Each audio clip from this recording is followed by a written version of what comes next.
Hi everyone, welcome. What you see out here on my bench are a couple of worm bins that have my so-called original red wiggler worms living in them. They're not very old, not even 3 months of age at 82 days. And when we first launched these systems, it was with everyone's input that we came up with these estimated worm counts. Over here in bin number 1, it's thought that we've got the somewhat greater number of worms living in the system at an estimated 3177 size population. Over here in bin number 2, 2864. And it's always fun using everyone's estimates averaged together to come up with these worm count estimates.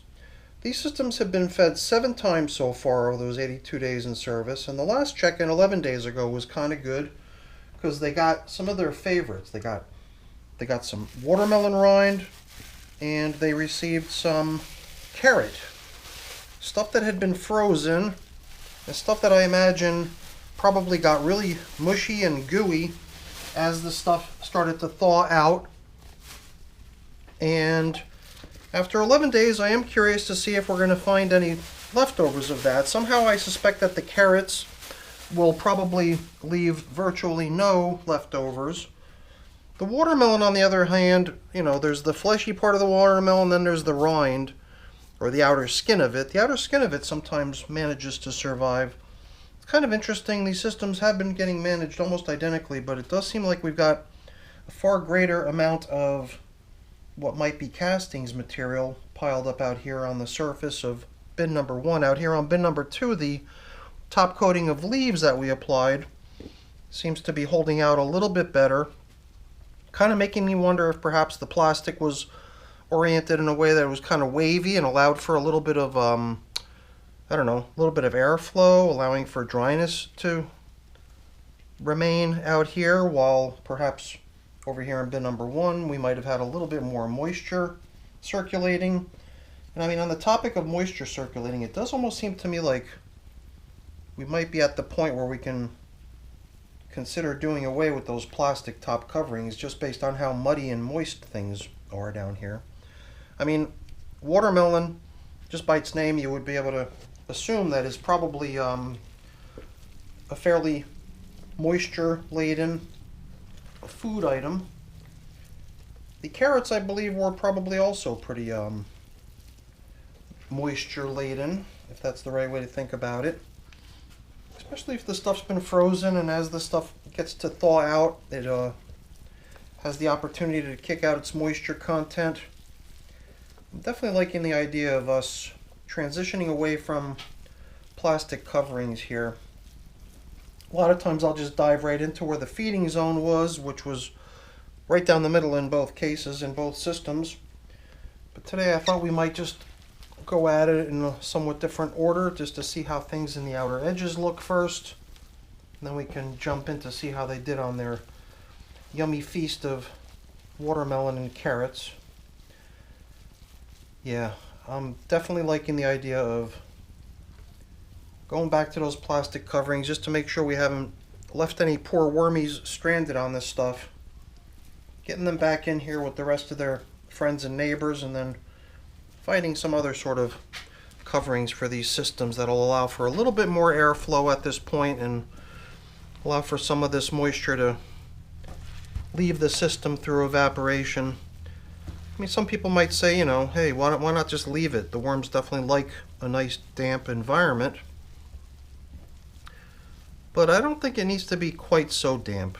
I'd really like for the material in my worm bins to flow a little bit better than this. I don't like it when the material starts to get clumpy.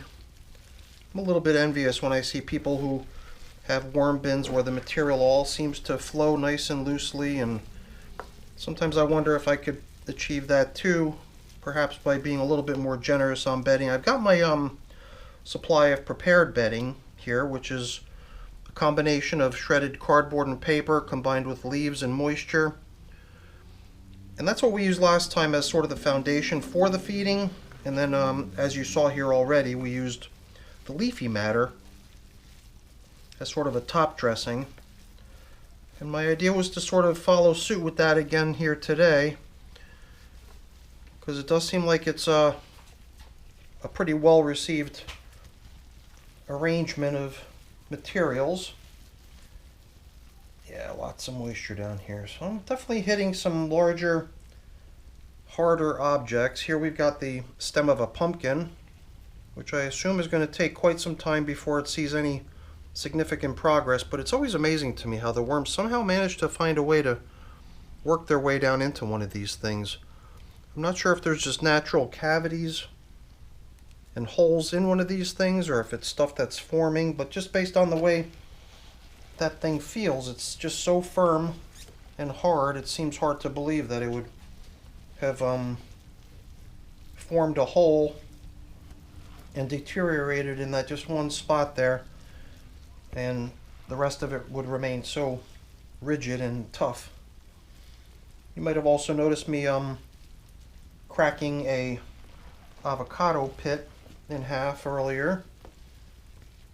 Oh, here we go. This was what I was suspecting that we might find as leftovers in here, which is some rinds of watermelon. What I guess I didn't expect to find was actual watermelon still attached to the skin. So it does seem like they've not quite done away with all of the foods they received last time.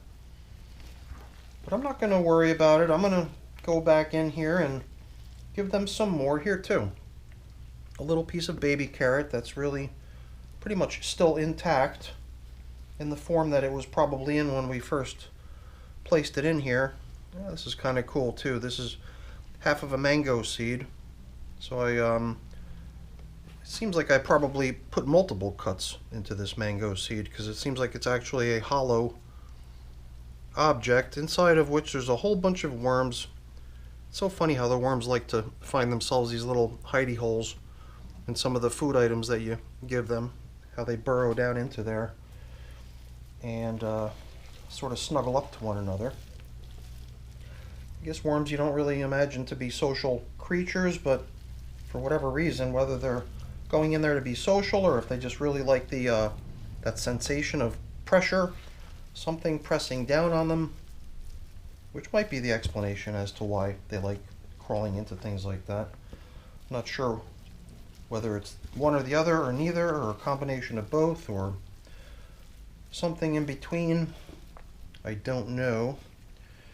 But I think we can now make our way to bin number 2 to see how the feeding in here progressed. The feedings in both bins so are probably very similar. So as we make our way through bin number 2, we should expect to find fairly similar objects, such as another pumpkin stem.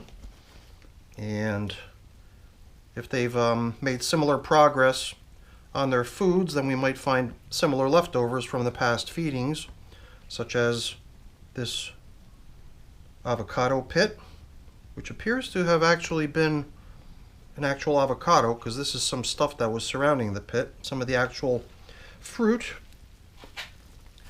And here we go. Just as I predicted, here's some mango seed. Not too surprising when you're trying to feed in a fair fashion and divvy out your food supply equally to your worm bins so that each system gets an equal share at what you're giving them. So, nice little assortment of leftovers, but it's not going to prevent us from coming in here and giving them today's portion, which is a collection of cucumber peels from a few days ago that's not been refrigerated or frozen. It's just been sitting in a bag, and if you've ever wondered how long cucumber peels can last at room temperature or at temperatures well above room temperature, I would say probably no more than 2 or 3 days before it starts to get really stinky, because what I've got here is definitely getting pretty stinky at this point. It's the reason I haven't removed it from its bag, because usually I'll come down here with stuff that's just sitting in that plastic tray, but in this case I've left it in the bag because it is pretty stinky. So let's do a carbon copy of how we set up the last feeding, where we came in with some of my prepared bedding like this on the bottom, and then before we drop in the fresh foods, if you want to call that fresh, a cucumber. Maybe fresh isn't the right word. Let's get the leftovers that we encountered along the way back into the hole. And at this point, I'm going to try to move briskly, because as I unbag this stuff, it's going to start to stink up to high heaven, and I'd really like to limit my olfactory exposure to this stuff if possible. I mean, maybe I'm exaggerating it a little bit. It's not too bad, but it's not quite pleasant. So just figured it would be easiest to just dump it out as a whole into one spot and then divide it up equally into the two systems. I would imagine that this couple of days that this stuff has had to sort of get a jump start on breaking down will make it into a stuff that the worms are going to just go bananas over. Definitely some nice food going in here, and it does seem like bin number 2 might have received a bit more than bin number 1, so I'm trying to be fair here. I'm dropping in some crushed eggshell, which is the stuff that I use as grit in my worm bins. And then I've also got this stuff here, stuff that was just sitting up in the cupboard for a little bit too long. It was always kind of nice to drop some of these croutons into soup, but you know how certain things start to get a little funky smelling over time. This stuff is starting to get a little bit funky smelling. So as far as I'm concerned, this is really just little bits of pasta, perhaps with a little bit of seasoning on them, and I got a feeling that the worms are gonna like these as well. So that's pretty much their feeding, and as another supplement of bedding, I thought that I'd use these feedings of these 2 bins as an opportunity to dispose of a couple of soiled napkins that I've had floating around in my kitchen for a few days, and it seemed like it was time to put them to some more interesting use than keeping them around thinking that maybe I'll use them to pick up a spill or something. I figured we could just use these as additional supplementary bedding down in the worm bins.